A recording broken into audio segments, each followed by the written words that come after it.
Hey hello guys, তো আজকে মূলত আমরা আবার মূলত সেই ঘোস্ট হান্ট এপিসোড 8 নিয়ে চলে আসলাম। তো চলো শুরু করা যাক। এই এপিসোডে মূলত শুরু হয় ডিসেম্বর ওয়েডনেসডে বুধবার দিয়ে, যেখানে আমরা মূলত ক্লাসরুমটিকে দেখতে পাই, যেখানে সেই বুসান আমাদের গৌতম বুদ্ধের কাছে প্রার্থনা করছে। অন্যদিকে আয়াকো হলো শিখ ধর্মের এবং মূলত ওর মতো করে এক্সোরসিজম চালিয়ে যাচ্ছিল। অন্যদিকে মূলত আমরা সেই আমাদের জন ব্রাউনকে দেখতে পাই, যে মূলত হলি ওয়াটার এবং এলজির শরীফ পাঠ করে মূলত এক্সোরসিজম শুরু করে। পরিবেশটা খুবই ছমছমে ছিল। অন্যদিকে আমরা মূলত নারু এবং তার অ্যাসিস্ট্যান্টকেও দেখতে পাই, যারা মূলত চেক করছিল যে মূলত টেম্পারেচার ঠিকঠাক আছে নাকি। টিভি মিডিয়াম এসে বলে যে এখানে অবশ্যই টেম্পারেচার ঠিক থাকবে, কারণ বিল্ডিংয়ের মধ্যে কোনো ঘটনা নেই। টিভি মিডিয়াম যখন এসব কথা বলছিল, তখন কাজুইমি নামে সেই ছাত্রীটা এটা শুনে ফেলে এবং সেখান থেকে চলে যায়। এরপর মূলত আমরা দেখি সারা স্কুলে সেই ফক্স টাইপের আত্মা ঘুরে বেড়াচ্ছে। মূলত এটা মূলত মাই সে মূলত কল্পনা করছিল এবং এটা তার মনের একটা ভয়, কেননা জাপানিজ ইতিহাসে সত্যি এমন ঘটনা হয়েই থাকে। এজন্য মূলত সে ভয় পাচ্ছিল। তো যাই হোক, তখন মূলত সেই মেয়েটি আসে, কিন্তু সেরকম কোনো কিছু না বলে চলে যায়। তখন মাই জিজ্ঞাসা করে, তোমার কি কোনো হেল্প লাগবে?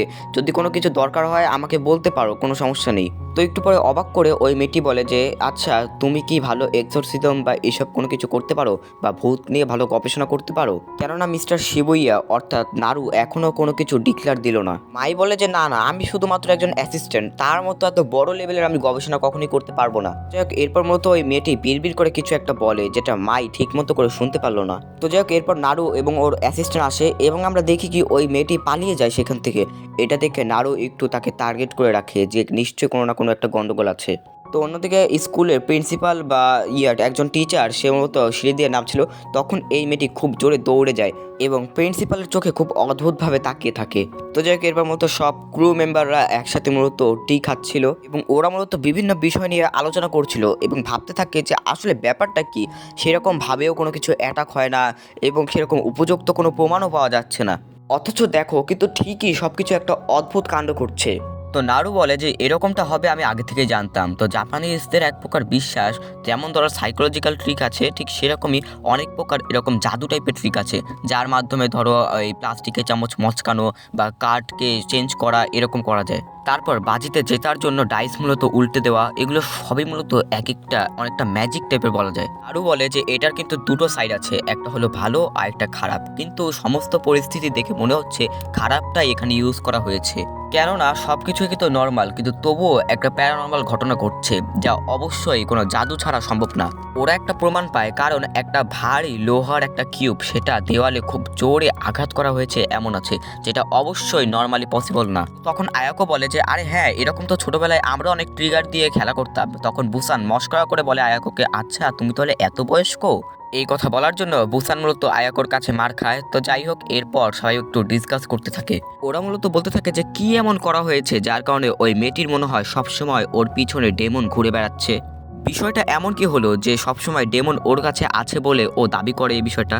তখন মাতসুইয়া আসে এবং বলে যে আমাদের প্রিন্সিপালের মূলত একটা অ্যাক্সিডেন্ট হয়। তো এটা মূলত সেই প্রিন্সিপাল হবে অথবা কোনো একজন টিচার হবে। তো যাই হোক, সে মূলত হসপিটালে ভর্তি হয়। তখন সে বলে যে খুবই ভয়ানক ছিল ব্যাপারটা।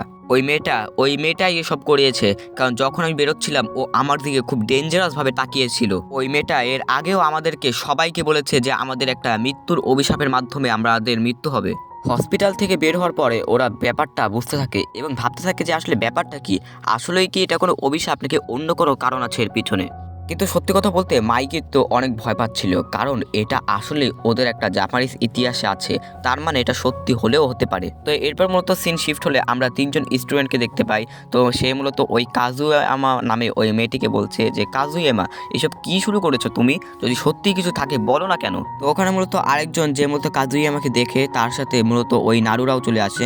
তখন ওই তিনজন স্টুডেন্ট বলে যে যত রাজ্যে শত সব নাটক। তো এরপর মূলত আমরা দেখি যে ওই মূলত ক্যারেক্টারটি, যার নাম ঠিকমতো এই অ্যানিমে সিরিজে প্রকাশ করা হয়নি, তো সে মূলত সামলাচ্ছিল।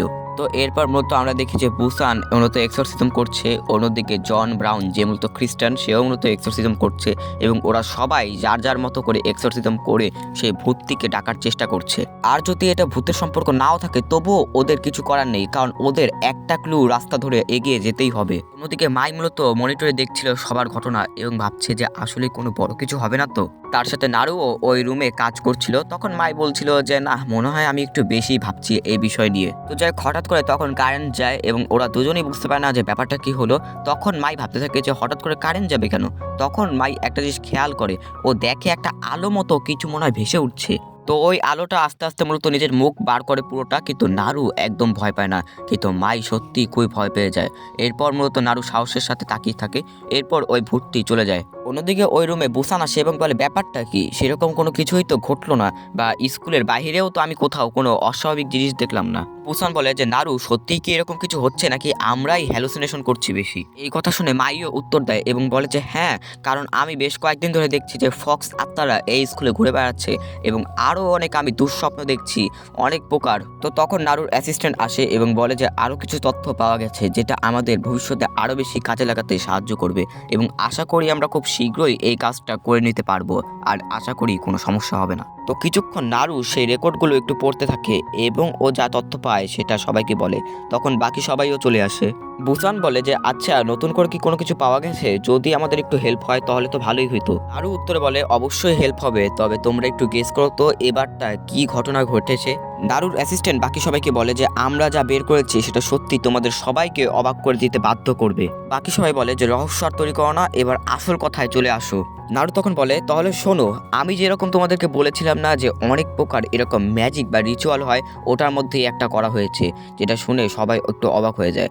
নারু বলে যে আসলে এগুলো একটা কিছুই না, এগুলো মূলত জাপানি সংস্কৃতির মধ্যে অনেকগুলো পড়ে থাকে, এগুলোর ভালো খারাপ দিকও রয়েছে, আর এখানে খারাপটাই ফেলা হয়েছে। এটার কাজ হলো একটা মূলত খড় দিয়ে পুতুল তৈরি করা এবং একটা বিশেষ রাতে একটা গাছের মধ্যে প্যারাক দিয়ে ওই পুতুলকে আটকে রাখা। এর ফলে সমস্ত শয়তানি যারা আছে তারা সবাই জেগে ওঠে। অথবা এটা বলা যায় যে যেই মানুষের জন্য এই কাজটা করানো হয়েছে, ডেমনরা সেই মানুষকে টার্গেট করে রাখে। সেটা আজ নয়তো কাল, কম অথবা বেশি, ডেমন একটা না একটা সময় এই অ্যাটাকটা দিয়েই ছাড়বে। হয়তো এই কারণে সবাই বিশ্বাস করে, বা ওই মেয়েটি বিশ্বাস করে যে ওর কাছে একটা ডেমন রয়েছে। নারু বলে ঠিক আছে, সবকিছু শুনলে তো, এবার আমার কথা একটু মনোযোগ দিয়ে শোনো।